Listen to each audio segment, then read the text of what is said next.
격주 화요일마다 특별한 순서 준비했죠. ESG를 넘어서 ESGG다. 윤리적이고 지속 가능하고 글로벌 굿, 지구선을 펼치자. 이런 운동을 하고 계신 전문가분인데요. 봄이 좀 더 길기를 바라면서 3월 33일로 이름 지었다고 하셨어요. 3월 33일의 대표 이준호님, GG마을 이장님 나오셨습니다. 안녕하세요. 안녕하세요. 네. 저는 오늘 주제를 들으면서 이장님은 도대체 무엇을 하시는 분일까 궁금해졌어요. 너무나 종횡무진 진짜 정말 많은 부분을 얘기를 해 주시는데. 융합의 시대 네, 그러니까요. 새해 복 많이 받으시기 네, 바랍니다. 새해 복 많이 받으세요. 네, 청취자분들께 새해 인사해 주신다면요. 네, 갑진년 새해 복 많이 받으시고요. 저는 ESG를 넘어서 ESGG, 이제 지구와 공감할 때 ESGG 확산을 위해서 노력하고 있는 STX 재단의 이준호입니다. 네. 새해 복 많이 받으세요. 네, 청취자 맞습니다. 여러분도. 그리고 저희 손에 잡히는 기후에서도 얘기했지만 2023년은 어떤 해였는데 2024년은 어떤 계획이 있다. 이런 게 좀 말씀을 듣고 싶은데 기후 퀴즈 정답부터 먼저 발표를 해볼까요? 여기 굉장히 많이 보내주고 계시는데 청취자분들이 어려웠을 텐데 되게 많이 맞추시네요. 저만 어려웠나 봐요. 저만 어려웠습니까? 예. 네, 저희 질문이 국제학술지 네이처에서 과학계에 큰 영향력을 끼친 올해의 인물 10명을 선정할 때 늘 사람 10명이었는데 올해 처음으로 사람이 아닌 무언가가 들어갔다. 이게 뭐겠는가? 생성형 인공지능이라서 질문하면 답하고 공부해서 더 나은 답변을 하도록 설계되어 있다. 1번 챗 GPT, 2번 슈퍼챗이었는데요. 선생님 정답은? 예, 1번 챗 GPT입니다. 네. 예. 등골이 약간 오싹해지는 답변이라고 생각해야 됩니다. 네, 맞아요. 예, 맞아요. 예. 사람을 대체했다는 뜻일 수도 있으니까 이게. 저희 보니까 4816님이 챗 GPT 정답 보내주시면서 사람이 아닌 도구가 네이처에 뽑히니 격세지감을 느낍니다. 지금 말씀하신 얘기. 도대체 어디까지 진화하는 건지 한편 두렵기도 하네요. 이렇게 보내주셨네요. 네. 텔레파시가 통했나 봐요, 선생님하고. 그리고 네, 2105님은 날이 흐렸네요. 비나 눈이 올 듯하지만 새해의 두 번째 날 오늘도 행복하세요. 그러셨고요. 이윤희님, 오늘은 새해 기운을 받아서 꼭 도전해서 선물을 받고 싶네요. 오늘의 기후 늘 화이팅, 응원할게요. 그러셨고요. 그리고 1316님 새싹 문자 반갑습니다. 처음 보냅니다. 김치 받고 싶어요. 그러셨는데 5540님이 아내한테는 미안하지만 저도 맛있는 김치가 정말 먹고 싶습니다. 이거 안 들으시겠죠? 이 번호 괜히 얘기했나? 5540님이라고. 네, 그러시구나. 그리고 3769님은 얼마 전에 미국 자동차 회사에서 로봇이 사람을 공격한 일도 있었죠. 이렇게 염려하는 말씀 보내주셨는데요. 정답자를 지금 제작진분들이 벌써 뽑으셨네요. 4816님. 사람이 아닌 도구가 네이처에 뽑히니 격세지감을 느낍니다. 도대체 어디까지 진화하는 건지 한편 두렵기도 하네요 하고 문자 주셨던 4816님이 오늘 당첨자로 뽑히셨습니다. 축하드립니다. 열무 백김치 세트 댁으로 갈 거예요. 그리고 다른 분들도 저희가 이거 매일매일 한 분씩 드리니까요. 한 번 받으신 분들은 졸업을 하고 그러니까 이 기회가 또 옵니다. 오늘 못 받으셨다고 낙심 마시고 계속 함께 참여해 주세요. 감사합니다. 그리고 이준호 이장님, 챗 GPT 전문가신 거죠. 제가 이 책을 보고 깜짝 놀랐습니다. 단독 저서더라고요. 그것도 책 네. 표지를 이렇게 카메라에 한번 보여주시면 네, 챗 GPT-4 제대로 알고 써먹자 이런 제목인데요. 이게 사실 주 제목보다 이 부제가 저는 더 마음에 들어요. 아빠가 아들에게 들려주는 챗 GPT 이야기. 네, 예, 네. 예. 네. 오늘 갑자기 책 소개가 됐는데 작년에 사실 되게 바쁜 한 해를 보냈거든요. 네. 근데 제가 진행자님도 아까 되게 여러 가지 일을 한다 얘기하셨는데 네. 제가 두 가지 아주 중요한 일을 하는데 공통점이 있는 일을 하는 게 한 가지가 인공지능이고 네. 두 번째가 탄소예요. 근데 둘 다 이제 중요한 공통점이 있는 게 네. 인류를 살기 좋게 만든다라는 거죠. 더불어서 둘 다 인류를 위협하고 있는 것이기도 합니다. 우리를 편리하게 하면서 동시에 위협하고 있다. 그래서 요즘 뭐 ESG도 확산을 위해서 노력하지만 네. 요즘은 인공지능 관련해 갖고 강의도 좀 많이 다니는 편이고요.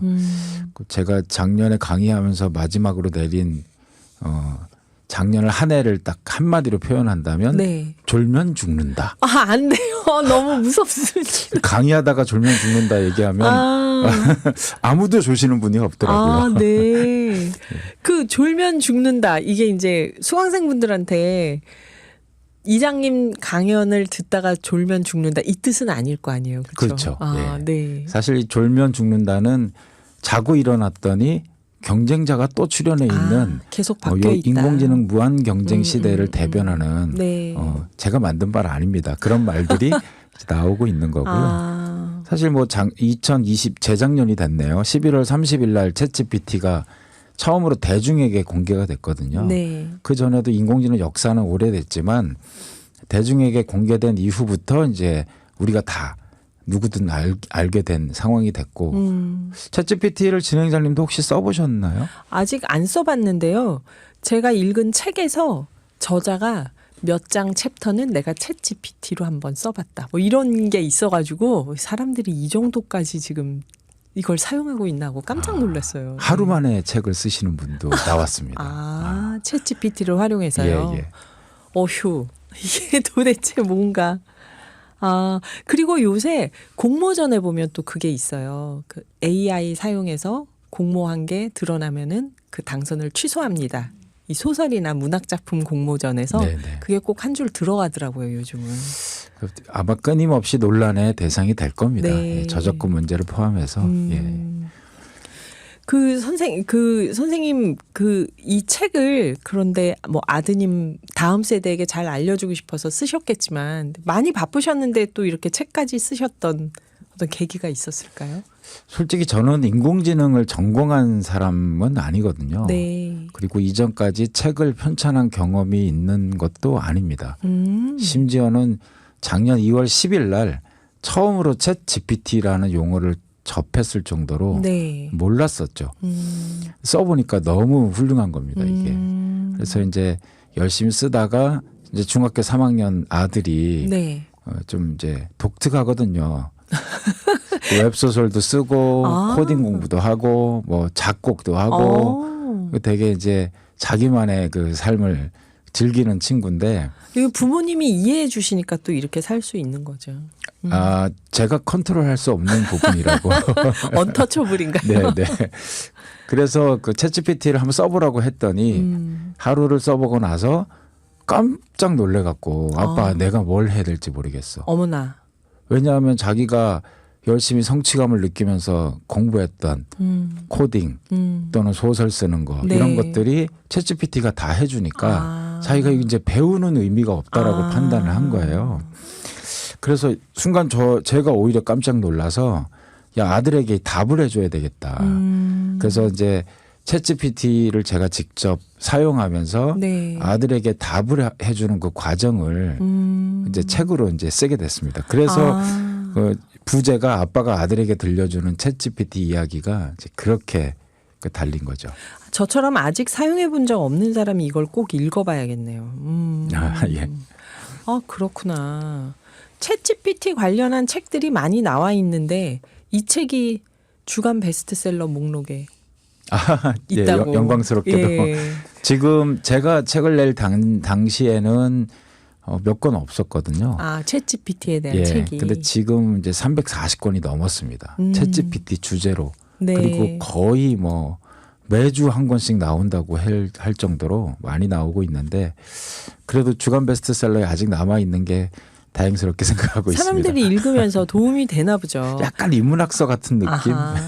8289님이 저희 청취자분이 다재다능한 아드님을 두셨네요. 참 다정다감한 부자시네요. 공부는 안 합니다. 네, 공부에 대해서 마음을 내려놔야 다정다감한 부자 관계가 되는 예. 정감 있는 책 제목입니다. 아빠가 아들에게 들려주는 얘기. 요즘 모든 가족이 다 모여도 다들 핸드폰에 집중하느라 대화가 없어지는 현실인데요. 그러셨네요. 8289님이. 저도 아버지가 아들하고 대화를 많이 하시는구나 그 생각이 들었어요. 네. 딸한테는 미안하다고 얘기했습니다. 여기 아들이라고 딸이 써서. 커서요. 이 강의를 그러면 아이들이 있는 학교, 아드님 같은 아이들이 있는 학교에서 주로 하실까요? 아니요, 그렇지는 않습니다. 네. 이 챗GPT를 막상 써 보면 그거를 이제 그 글 쓰는 능력이 굉장히 좋거든요. 네. 그러다 보니까 이제 뭐 책 쓰는 거나 대본 만드는 거 또는 교육 자료 만드는 거 그리고 요즘은 이제 챗GPT 그림도 그릴 수 있고 또 이걸 활용하면 영상을 만들거나 작곡 이제 이런 것도 할 수 있다 보니까 학생뿐만이 아니라 이제 기업 그리고 뭐 수익을 추가로 창출하고자 하는 그런 이제 유튜버 이런 분들도 다 이제 필요하거든요. 그래서 강의가 이제 기업이나 아니면 대학이나 뭐 그런 곳들에서 이제 강의를 많이 하고 있고요. 네. 심지어는 오늘의 기후 퀴즈 거의 매일 하시잖아요. 네네. 그러니까 이것도 챗GPT를 활용하면 5개든 10개든 10초 안에 만들 수가 있는 거죠. 아하. 심지어는 진행자님의 목소리를 그 인공지능에게 학습시켜 갖고 대신 진행하게 하는 것도 가능할 네. 정도입니다. 당황해서 지금 기침이 나는데. 제가 목소리가 가장 흉내내기 어렵다는 얘기를 들었거든요. 문체는 금방 따라하는데 컴퓨터가. 그래서 이 말로 하는 게 오히려 저작권이 오래 남겠다 이런 생각도 한 적이 있는데 이제 챗 GPT의 시대는 그것도 아닌 거군요. 이제 예. 앞으로는. 네. 학습합니다. 그것도. 이 뛰어난 이달의 네이처에서 올해 10명에 들어간 것처럼 이제 네. 회사에서 올해 사원 뽑는데 챗 GPT가 뽑힐 수도 있는 건가요? 앞으로는? 실제로 제가 운영하는 회사에서 일이 많아져서 직원을 채용하려다가 네. 그거를 멈추고 네. 챗 GPT를 채용을 했습니다. 정말요. 예. 이게 참 반갑지만은 않은 불안한. 그러면 이렇게 인공지능 때문에 사람들 일자리가 없어질 수 있는 거잖아요. 제가 이제 책에도 이제 써놨는데 네. 일자리가 없어진다기보다도 네. 일하는 방식의 변화가 생긴다 이렇게 보는 게 더 맞을 것 같아요. 어떻게 바뀔까요? 예를 들어서 챗GPT가 대본도 써주고 네. 퀴즈도 만들어주고 하니까 그럼 작가가 필요 없겠네 이렇게 보는 것이 아니라 네. 작가님이 챗GPT를 활용해서 조금 더 생산적으로 일을 할 수 있고 그럼 시간이 더 많이 여유로워지잖아요. 네. 그러면 다른 일을 더 하시거나 아니면 여유 시간을 본인을 위해서 쓰거나 이제 하는 방식으로 일하는 방식이 바뀐다라고 이렇게 봐야 됩니다. 더 깊이 생각하거나 이런 네. 잡무들은 챗 GPT에게 맡기면서 그렇죠. 그래도 또 계속 이게 발전하다 보면 어떻게 될지. 그러면 ESG 확산이나 기후변화 대응 업무에서도 챗 GPT의 역할이 있을까요? 저는 실제로 되게 많이 쓰고 있습니다. 네. 그러니까 ESG를 확산한다라고 하는 게 결국은 글이 필요하거나 아니면은 어떤 이미지나 네. 때로는 영상 그런 것들을 통해서 확산을 하는 거잖아요. 맞아요. 그래서 보고서. 제가 챗GPT와 같은 그런 생성형 AI를 이용해서 그런 컨텐츠들을 만들다 보니까 조금 더 많은 양의 컨텐츠를 만들 수 있고 네. 그런 확산하는 데 좀 도움이 되고 있습니다. 그거를 한번 실제로 볼 수 있을까요, 저희가? 그 챗GPT는 보통 이제 컴퓨터로 이렇게 글로 써서 하잖아요. 네. 근데 오늘 제가 고민이 좀 있었습니다. 라디오 방송인데 네. 하지만 챗GPT는 이제는 말도 글도 아하. 그림도 인식하는 아하. 바뀌었거든요. 네. 그래서 제가 말로 하는 거를 보여드리려고 합니다. 네. 청취자도 좀 들으실 수 있게끔. 어떤 주제로 한번 물어볼까요? 뭐 유엔 기후변화 총회 COP 있었잖아요. 네, 아랍에미리트에서 네, 있었던 네. 거. 그 내용을 A4 한 장 분량으로 요약해 보세요. 뭐 이런 거? 그것도 좋고요. 네. 그 사우디아라비아에서는 COP28을 어떻게 평가하고 있을까 좋아요, 좋아요. 궁금하지 않나요? 재밌어요. 그죠? 네. 그럼 제가 그걸 한번 예. 물어보고 얘가 답을 하는 거를 실제로 한번 예. 들려드리겠습니다. 그 잠깐 얘가 이제 분석하는데 조금 시간이 걸릴 수 있는데요. 제가 물어보겠습니다. 자, 접속하고 있습니다. COP28에 대해서 사우디아라비아 언론에서는 어떻게 평가하고 있는지 알려줘. 한글로 해줘. 아하. Ever have more questions in the future? I'm here to help. Have a great day. COP28에 대해서 사우디아라비아 언론이 어떻게 평가하고 있는지 한글로 말해줘. 이제 이렇게 말을 하면 얘가 네. 사우디아라비아의 언론을 다 뒤집니다. 아하. 뒤져갖고 네. 자기가 이제 요약해갖고 네. 설명을 해주는 거죠. 어유 이거 진짜. 근데 이게 모든 챗GPT가 이렇게 되지 않습니다. 그러면 이런 답변을 내게끔 설정하는 기술이 좀 필요해요. 일종의 질문하는 기술 같은 거죠. 네. 그러니까 제가 오늘 여기에 오려고 요거를 사전에 설정을 좀 해가지고 왔거든요. 그래서 제가 지금 질문을 하는 겁니다. 얘가 아직은 지금 계속 찾아보고 여기저기 있는 거군요. 사우디아라비아 언론은 COP28에 대해 다음과 같이 평가했습니다. 1. 화석연료 퇴출 반대.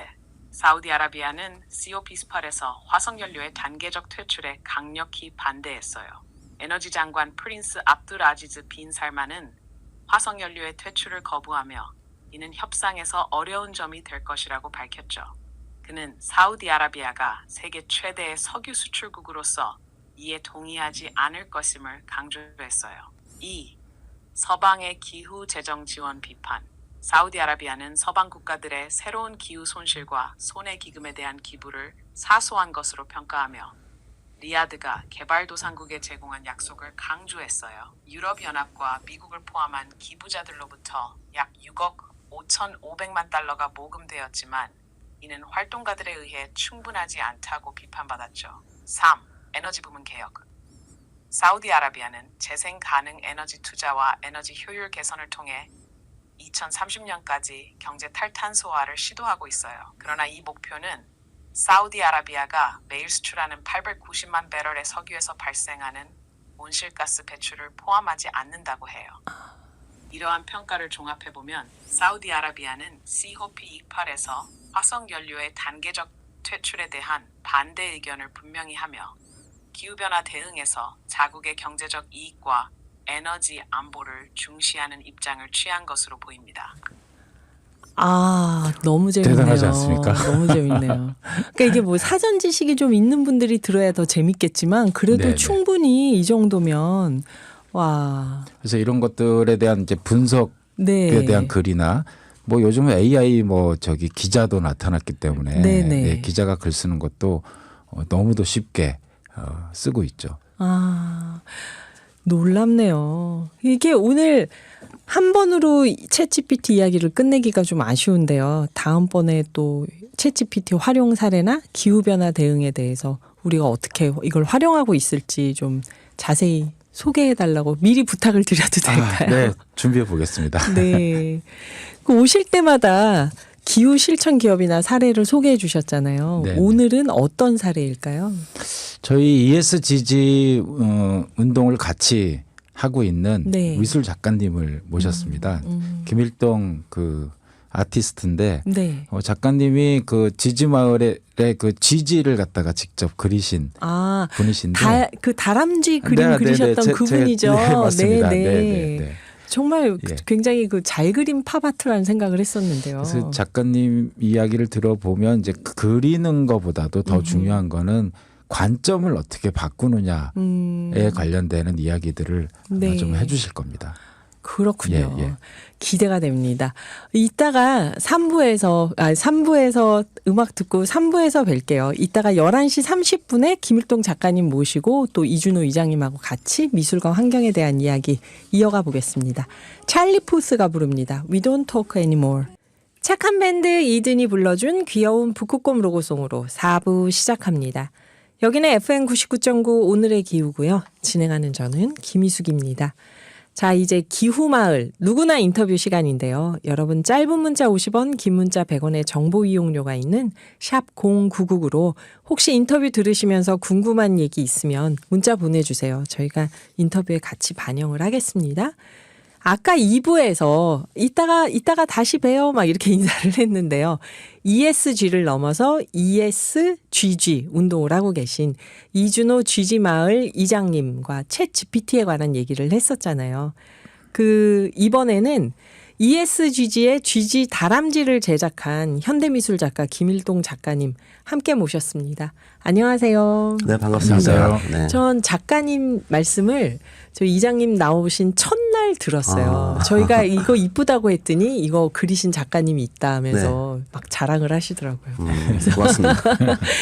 김일동 작가님 소개 청취자분들께 좀 해주신다면요. 저는 그 현대미술 작가 팝아트라고 그 대중적인 걸 소재로 미술을 하는 작가거든요. 네. 그렇게 라이징 선이라는 활동명으로 활동을 하고 있는 김일동 작가라고 합니다. 네, 라이징 선이요. 네. 혹시 그게 한자 이름을 반영한 영어 이름인가요? 어떻게 하셨어요? 일동이니까 왠지 하나는 선일 것 같다 생각을 했습니다. 이거 태양. 한 번에 알아채시는 분이 없는데 그래요? 역시 이게 감사합니다. 라디오 진행자분이셔서 네. 감사합니다. 이게 그러면은 태양이 떠오르는 움직이는 동쪽에서 나를자의 동역동. 그래서 떠오르는 태양, 라이징 선. 네, 맞습니다. 네. 팝아트 하면 앤디 워홀 이런 거 생각나거든요. 이런 분들. 맞아요. 현대 미술 작가 그러니까 좀 대중들이 알 법한 뭐 캐릭터나 광고나 뭐 연예인들이나 이런 걸 뭐 소재로 미술을 만드는 거죠. 네. 본인이 말씀 못하시니 제가 말씀드리면요. 예. 한국의 앤디 워홀이 바로 김일동. 근데 진짜 그림 보니까 제가 네. 이거 범상치 않다 생각을 했어요. 그냥 이렇게 쉽게 흉내내는 팝아트들이 많잖아요. 근데 그런 게 아니더라고요. 그 자랑을 해주신 김에 계속 좀 더 해주신다면. 이런 자리인가 여기? 이게 뭐 전공 자체를 동양화를 하셨는데 네. 컴퓨터로 이제 그림을 계속 처음부터 그리신 거고 그 이제 유명 미술 작가가 보통은 이제 국공립미술관의 초청 전시 이걸 네. 꼭 하고 싶어 하시거든요. 네. 그래서 웬만한 곳에서 다 하셨고 해외에도 전시 초청 많이 받았고 그다음에 이제 인천공항 뭐 BMW, CJ 뭐 이런 등등 기업의 브랜드랑 콜라보 네. 활동도 이제 하신 바도 있습니다. 그리고 또 워낙에 그 그림뿐만이 아니라 스토리텔링도 되게 잘하셔서 아트 콘서트라고 이런 것도 기업에서 100회 이상 또 하신 적도 있고 네. 최근에 NFT 시대가 오면서 NFT는 처음입니다. 또 책도 쓰셔갖고 또 베스트셀러 그 저자이시기도 하죠. 네. 그 작품이 워낙에 그 다양하세요. 뭐 달마도 또 동전의 여행 스토리를 담은 코인맨 뭐 그다음에 인간의 끝없는 상상력을 담은 시공상산도 시리즈 뭐 이런 것들이 있고 최근에 이제 ESGG의 공저자로 네. 이제 들어오시고 여기 이제 이 책이죠. 이 예, 책. 예, 맞습니다. 이 책. 이제 네. 그 공저자. 표지 디자인을 이제 직접 작가님이 하셨죠. 이 표지를 보면 이쪽으로는 동물들이 있고 맞아요. 이쪽으로는 도시가 보이게 하면서 이렇게 맞습니다. 공통품으로 이렇게 겹쳐 있잖아요. 네. 공통된. 그게 ESGG다. 네. 함께 같이 자연과 인간의 공존할 수 있는. 공감할 때. 공감, 공존. 네. 네. 그렇구나. 네. 각국을 다녔다고 하시는데 뭐 홍콩, 싱가포르. 홍콩, 이탈리아, 뭐 싱가포르. 그렇구나. 다 그런 그렇게 곳에 옛날에. 국공립미술관에서 초청 전시를 하셨. 예. 그럼 뭐 대단한 분을 모시고 오셨네요. 미술하는 분들이 다들 하고 싶어 하는 일인데 그게 그리고 동양화로 시작하셨다는 것도 굉장히 저는 인상적이네요. 동양화 기초로 팝아트를 하고 계시는 것 같은 느낌도 들고. 네. 근데 이게 정말 그러면은 다음에 한 2시간 정도 라이징 선과의 만남 뭐 이런 토크쇼를 해야 될 텐데 오늘은 시간이 그렇지가 못하니 그 환경 관련 ESGG 관심 갖고 네. 환경 관련 작품 활동을 하셨던 어떤 계기가 있을까요? 사실 그 NFT 시대가 한번 이렇게 붐을 가지고 다가왔잖아요, 우리한테. 제가 NFT를 완전히 모르는 건 아닌데 저희 청취자분들이 모르실 것 같아서 제가 설명을 하려고 하는데 이게 설명이 잘 안 돼요. 간단하게. 뭐라고 설명을 하면 될까요? NFT는 이제 사실 기술일 뿐이거든요. 네. 그러니까 웹상에 온라인상에 이게 이제 실존으로 증빙이 된다는 것. 그러니까 등기부 등본 같은 거예요. 근데 그 등기부 등본이 생기니까 작품의 권리를 웹상에 이제 주장할 수 있게 된 거죠. 아, 그래서 미술을 뭐 블록체인화해서 네. 거래한다 할 때 그 NFT가 사실 필요한 건가요? 우리가 실존하는 작품은 이렇게 존재하기 때문에 네. 원본 증빙을 따로 할 필요가 없잖아요. 딱 없죠, 존재를 없죠. 해버리는데. 네. 근데 가상 세계에서는 그게 보이지 않기 때문에 원본 증빙 기술이 필요해요. 그게 NFT고 그 기술이 나왔으니까 가상 세계에서 보여질 수 있는 디지털 작품들, 뭐 음악도 괜찮고 네, 그다음에 네. 또 디지털 그림들, 영상 이런 것들이 원본 증빙 가능해지면서 아. 가능해졌다는 결국은 뭐냐면 그게 가치가 산출될 수 있다는 거예요. 그렇죠. 증빙이 돼버리니까. 그런 시대가 온 저작권이 거죠. 지켜지고. 네. 아, 그렇군요. 그 NFT 시대에 그러면은 환경 쪽으로 관심을 갖고 이렇게 작품 활동을 하게 된. 네, 그 계기는 이제 NFT 시대 결국은 작품이라는 거는 커뮤니티가 중요하거든요. 내 작품을 뭐 사랑하는 사람들의 모임이나 아니면 이 작품들이 어떤 층에서 이제 주목받을 수 있는가 이런 것들이 중요한데 네. NFT 시대에 그러면 저도 이제 그 커뮤니티를 만들 수 있는 작품을 생각해 보게 됐어요. 네. 그러다가 보니까 이제 미래에 어떤 것들이 주목받을 수 있을까 생각하다가 또 환경이지 않습니까? 거기에 대해서. 네네. 그래서 제가 그 환경 관련 NFT 작품들을 만들기 시작했어요. 그 동물들의 이야기인데요. 네. 사실 그 화가 난 동물들의 이야기예요. 화가 난 네, 동물들이요. 화가 났어요. 동물들이. 왜냐하면 인간들이 지구를 막 다 이렇게 어질러 놨잖아요. 오염도 시키고. 근데 동물들은 가만히 있다가 피해만 보는 거잖아요. 그렇죠. 그래서 화가 난 동물들이 오롤로라는 청소 로봇에 올라타고 지구를 청소하는 스토리예요. 아. 예, 그런 캐릭터 이제 오롤로라는 청소 캐릭터를 보시 있고 만들어서? 거기에 동물들이 올라타고 네. 지구를 청소하는 내용으로 이제 스토리텔링으로 NFT 작품을 준비하게 됐습니다. 그러니까 가상에서 예술 작품을 가지고 저작권 보장도 되고 어떤 가치를 창출하는 NFT 시대에 네. 그렇게 작품 활동을 하려면 온라인상에서 커뮤니티가 있어야 되는데 사람들하고 소통할 수 있는 소재가 뭘까 생각을 하다가 네, 아, NFT 기후위기 작품. 시대에 아, 기후위기에 대한 이야기로 우리가 소통을 해야겠다. 네, 이 작품들을 또 하나씩 나눠 가지고 네. 그리고 환경 단체나 아니면 또 저희가 이벤트를 짜거든요. 제가 갖고 있는 팀들이랑 네. 이런 데 참여도 해서 기후에 좀 관심을 가질 수 있게끔 그 자기가 작품을 갖고 있으면 아무래도 작가나 네. 그 작품 세계에 관심을 갖게 되듯이 이런 메시지를 갖고 있는 작품을 가지게 되면 또 기후위기에. 사람들의 네, 관심도 이제 기후에 이제 더 갖게 환경에. 되고. 아, 그렇군요. 오늘의 기후가 잘 돼가지고 막 콜라보도 하고 그랬으면 너무 좋겠는데 좋죠. 너무 좋아요. 네. 지금 두 분이 커플룩을 입고 오셨어요. 커플티. 오늘 이장님께서 저한테 친히 이걸 입고 오라고 해서 꼭 이걸 입고 왔어요, 제가. 예, 커플티를 노란색으로. 입고 오셨는데 그게 쥐지 다람쥐 그게 지금 라이징 선님 작품인 건가요? 네, 맞습니다. 맞습니다. 제 것은 측면을 보고 있고 네. 작가님 여기는 거는 또 정면을 보고 이렇게 있죠. 보고 있어요. 네, 눈에 눈에 쥐지가 쥐가 이렇게 돼 예, 있고, 예, 네, 아유 정말 귀엽네요. 이렇게 김일동 작가님 외에 또 이렇게 기후 변화 대응의 메시지를 담는 활동을 하는 분들이 많이 계신가요? 저는 이제 저 말고도 원래 환경 미술이라는 게 좀 많이 생겨났었어요. 아. 그 전부터 하고 있었고, 네, 근데 이제 사실 미술 작품 세계라는 게 조금 아이러니하거든요. 뭐 대중적인 극장 간다거나 음악 듣는 것보다 그렇잖아요. 근데 알게 모르게 전시도 많이 하고 네. 또 최근에 작년이죠. 그러니까 최근이라고 해봤자 전주에서 기획해서 광주 아시아 문화의 전당에서 환경 관련 전시를 뭐 국내 작가들, 세계 작가들 이렇게 모여서 하기도 했어요. 네, 그렇구나. 저희 흥미진진하죠, 여러분. 요새는 그림 사고 보는 분들도 예전보다 많이 생겨서 저희 음악을 하나 듣고 또 이야기를 이어가 볼까요? 크라잉넛이 부릅니다. 밤이 깊었네. 네. 김일동 작가님, 라이징 선님의 그 쥐지 다람쥐 저희가 티셔츠 앞에 있는 걸로 봤잖아요. 근데 다른 작품들도 궁금한데 대표작 좀 몇 가지 소개해 주시겠어요? 제 대표작은 제가 달마도를 그렸거든요. 아, 동양화 전공이니까. 네네. 아. 근데 그냥 달마도가 아니에요. 네. 달마가 맥도날드 햄버거도 먹고 있고 아. 코카콜라도 먹고 있고 스타벅스도 마시고 있고 그러니까 현대 문명을 취하고 있죠.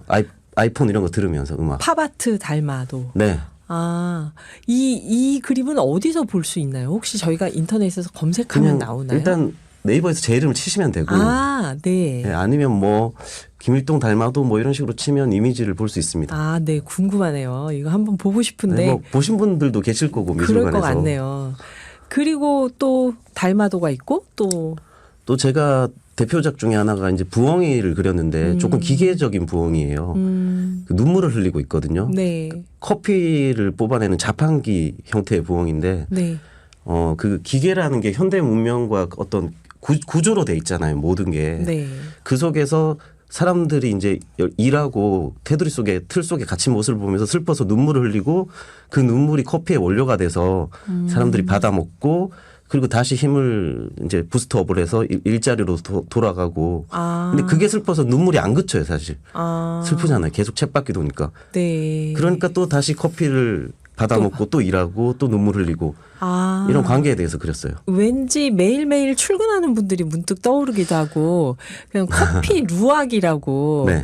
그 배설물로 나오는 커피가 고급 커피라는 얘기가 있잖아요. 네, 네. 사향. 그런 소리도 있죠. 그 왠지 부엉이 눈물 하니까 비슷한 느낌이 드는데 이것도 고급 커피겠다. 근데 작품 이름이 행복한 부엉이랍니다. 아, 그렇게- 내용은 되게 슬픈데. 아, 사람들에게 커피를 주니까 행복하다는 뜻인가요? 아니면 역설적으로.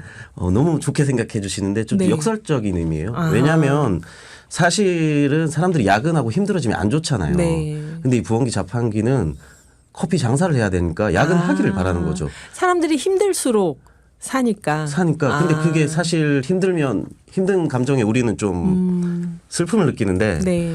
이게 사실은 그게 나의 이익과 연결되니까 그것조차도 현대사회의 어떤 구조 속에 갇혔다는 거죠. 아, 여러분 짐작하시겠지만 제가 김일동 작가님 양력을 얼른 봤더니 소설가, 영화 감독 이런 이런 명칭도 오늘 같이 있네요. 저를 아주 극찬해 주시려고 뭐 아. 자료를 다 가지고 나오셨는데 근데 뭐 예전에 처음에 제가 네이버 웹툰을 연재를 했었거든요. 네. 그때 그 웹툰이라는 게 사실 스토리와 그림 두 개를 다 할 수 있잖아요. 네, 네. 그러다 보니까 자연스럽게 그림을 그리게 되는 행위하고 스토리를 연결하는 행위가 이어져서 네. 뭐 소설도 쓰게 되고 팝아트도 하게 되고 독립영화도 연출해보고 이런 기회들을 많이 얻게 됐어요. 그야말로 아티스트셨는데 왜냐하면 이 달마도하고 행복한 부엉이 설명하시는 걸 들으니까 왠지 영화 감독하고 소설가 하셨다는 그 양력과 연결이 되더라고요. 지금 이게 라디오라서 작품을 실제로 보여줄 수 없는 게 조금 안타깝네요. 저희가 이미지를 밴드에 올려놓을게요. 밴드에. 밴드에. 밴드에. 네. 네. 또 3804님이 이런 질문을 주셨어요. 해외에서 기후 활동가들이 유명 미술 작품에 페인트 물감을 붓는 시위를 하면서 경종을 울리려고 하잖아요. 그러면 모든 언론이 집중해 주니까. 네, 그렇죠. 그건 아티스트로서 어떻게 생각하시나요? 사실 이 시가 이제 영국에서 이루어졌는데 영국의 환경단체 저스트 스톱 오일이라는 단체예요. 네, 네. 네, 여기 단체에 있는 친구들이 이제 대형 미술관으로 갔어요. 뮤지엄으로 가서 뭐 고흐 작품도 있고 네. 뭐 피카소 작품도 있고 유명한 작품들 있잖아요. 여기에 막 하인즈 케찹을 뿌려대고 그럼 이제 소동이 날 거 아니에요. 네, 네. 그럼 이제 관리하는 사람들이 이제 저지하려고 할 건데 자기는 이제 본드를 손에다가 다 붙인 다음에 그 자기가 케찹을 뿌린 작품 옆에 이렇게 딱 붙여버려요. 아하. 자기 손을. 자기 여기서 안 나가겠다. 아, 근데 이제 여기서 이제 주고자 하는 메시지가 사실 그거예요. 이게 전 세계 기후 난민들이 속출하고 네. 다른 빈곤의 문제들이나 이런 네. 것들이 있는데 작품이 너무 비싸니까 이런 것들보다 예술이 소중하냐 이렇게 메시지를 주고 있는 거죠.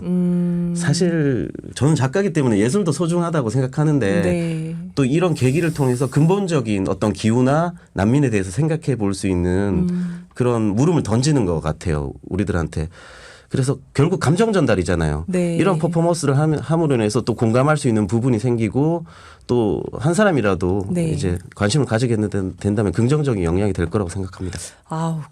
굉장히 너그럽게 보시네요. 저는 아티스트 분이어서 이게 다르게 보실 줄 알았는데 그래요? 근데 저도 말씀 들으면서 저렇게까지 해야 되나 하는 생각을 했었는데 말씀 들으면서 좀 공감이 되네요. 제가 생생하게 지금 느껴지는 건 여기 본드 붙여서 이렇게 하면 뗄 때 엄청 아프지 않을까 그 피부가? 그 친구들 생각이 계속 드는데 아플 것 같아요. 그건 뭐 그렇게 각오하고 이제 이 네. 메시지를 주고 싶은 거겠죠. 네. 예, 아유 재밌는데 선생님 100회 이상 하셨다고 아트 콘서트? 네. 네. 가면은 이런 이야기를 많이 들을 수 있을 것 같은데 오늘은 좀 인터뷰를 이렇게 한 부만 잘라서 해서 조금 아쉽기도 합니다.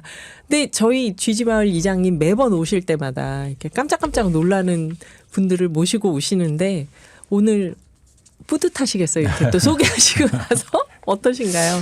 그 환경 쪽에 이제 운동을 하는 것도 그렇고 2부 때 제가 이제 챗GPT도 네. 그렇고 사실 스토리가 굉장히 중요한 것 같아요. 그러니까 이제 미술 작품에도 스토리를 알고 봤을 때와 또 스토리를 가지고 환경 운동을 했을 때가 네.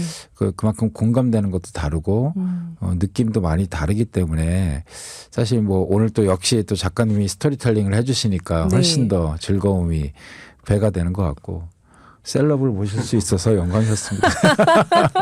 저는 두 분이 티셔츠 다람쥐가 이렇게 딱 잘 보였으면 좋겠는데 저희가 카메라로 두 분을 같이 잡지를 못하다 보니까 조금 아쉽긴 해요. 근데 이렇게 번갈아 가면서 나오고 네네. 있습니다. 근데 네. 그 오늘 어쩌면 챗 GPT 저자 이준호 작가님, 팝 아티스트 라이징선 김일동 작가님 두 분의 작가님을 모시고 새해 첫 라이브 방송 두 번째 방송을 했는데요. 오늘 김일동 작가님 방송 나오신 소감 또 2024년 새해를 맞는 포부 얘기해 주신다면요. 일단 이 지지다람쥐 네, 얘기를 조금 지지다람쥐. 할게요. 이게 사람들이 그 다람쥐가 겨울에 자기가 이제 식량을 먹기 위해서 숨기거든요. 도토리를. 근데 다 못 챙겨 먹잖아요. 네네. 근데 어리석게 본단 말이에요. 그 인간 관점에서. 까먹고 숨겨놓은 것도 네. 못 찾아 먹고. 그게 이제 거꾸로 말하자면 다람쥐 탓을 할 게 아니고 인간이 그렇게 보는 인간의 생각을 볼 수 있잖아요. 여기서. 그래서 그 입장을 바꿔놓고 생각해 보니까 다람쥐가 아주 훌륭한 일을 하고 있잖아요. 나무가 많이 자라게 하는 그 도토리로 인해서. 자, 이게 어떻게 보면 관점의 전환 같은 스토리텔링이 될 수 있잖아요. 네. 제가 작가가 가진 능력이 어떻게 보면 이런 것 같거든요. 그러니까 작가식대로 아니면 관점을 바꿔서 생각해 보고 네. 그걸 흥미롭게 전달할 수 있는 것 같아요. 보통 뭐 환경 얘기나 이런 거 하면 뭐 환경 법규나 어떻게 지켜야 된다, 오염이 어떻다 이런 얘기들 있잖아요. 사실적인 얘기. 네. 제가 계속- 맨날 하는 얘기. 그래요? 네. 근데 좀 스토리텔링이 가미되거나 아니면 이런 좀 그림 같은 것들이 들어가게 되면 좀 부드럽게 전달할 수 있기 때문에 네. 제가 또 예술가로서 이런 일을 할 수 있어서 너무 기쁘고 그리고 여기서 또 이렇게 스토리를 할 수 있는 얘기를 해주니까 즐겁습니다. 너무. 아, 네. 저희도 들으면서 좀 마음이 밝아져요. 말씀을 들으면서. 네. 그 쥐지마을 이장님, 네, 이준호 작가님도 2024년 포부를 예. 짧게 한 말씀 해주신다면. 일단 작년에 매우 바빴는데 네. 올해는 한 3배 정도만 더 바쁠 생각입니다. 아하. 예. 그럼 저희 한 달에 3번 나와주셔야 되는 거 아닌가요? 그 챗GPT와 ESGG 어느 하나도 놓칠 수 없어서 네. 두 가지 다 열심히 그렇게 하고 연말에 1년 동안 잘했다고 오늘의 기후 방송에서 칭찬 한번 받아보고 싶습니다. 아, 2024년 연말에요. 예, 연말까지 저 한다는 얘기 지금 한 건가요? 네, 저희 이장님과 2024년 송년 파티를 어떻게 할지 1년 동안 한번 잘 쌓아봐야겠습니다. 네. 오늘 두 분 정말 감사드리고요. 못다한 얘기 또 한 번씩 더 모시고 마저 들어봤으면 좋겠습니다. 감사합니다. 네, 고맙습니다. 감사합니다. 네. 지금까지 이준호 SDX ESGG 퍼실리에이터 그리고 김일동 현대미술 작가였습니다. 오늘 이야기는 여기까지고요. 이 프로그램은 방송문화진흥의 콘텐츠 제작 지원을 받아 제작됐습니다.